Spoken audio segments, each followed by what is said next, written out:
Beyond the boundaries of the fort, its estimated economic impact in southern Arizona nears $2.9 billion annually.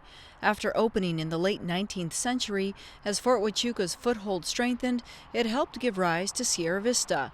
The city officially incorporated in the 1950s and is now Cochise County's largest municipality, with a population of more than 44,000. City officials say what happens at the post ripples throughout the community. Larry Porto is on the front lines of protecting their relationship. A retired Army colonel and the former garrison commander of Fort Huachuca, he now serves as president of the Fort Huachuca 50.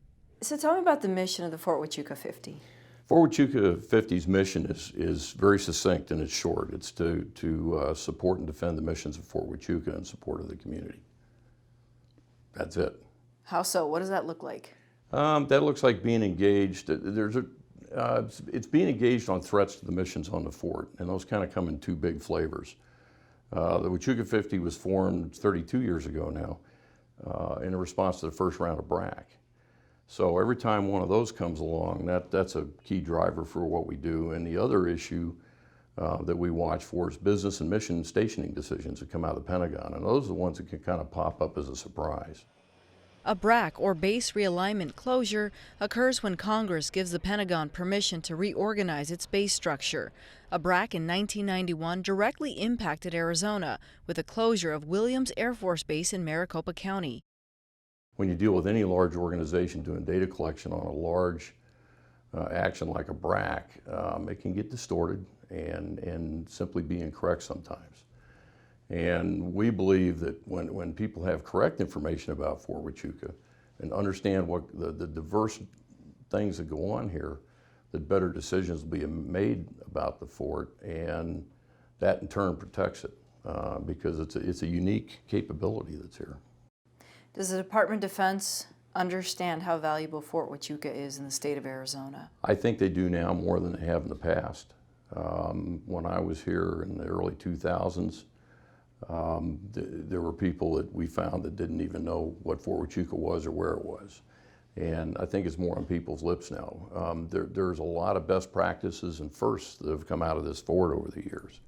This year, the Pentagon recognized Fort Huachuca with a Community Partnership Award, just one of 10 military installations to receive the honor. The fort and city have spent years integrating, and some of the services Sierra Vista provides on post include ambulance service, library services, and trash collection. Porto says the cost savings ultimately benefit taxpayers. You're a retired colonel, garrison commander here. You stayed here. It's common for soldiers to remain in this community. What has that been like for the families who come here and think they're going to leave and then they stay and it becomes a true community? It's interesting. I think people have in their mind military, I'm going to go retire in my hometown. I'm going to go here, going to go there. And we were in that boat too for a while. And then you come spend time here, and even if you leave and you realize, I miss that place. And I think that draws people back. And I think the draw is what you see outside the window here, just the beauty of the place, the climate, the support structure in the community. It's a community that people can exercise a sense of independence in more so than you can other places, particularly if you live out in rural areas. Got to be a little more self-sufficient.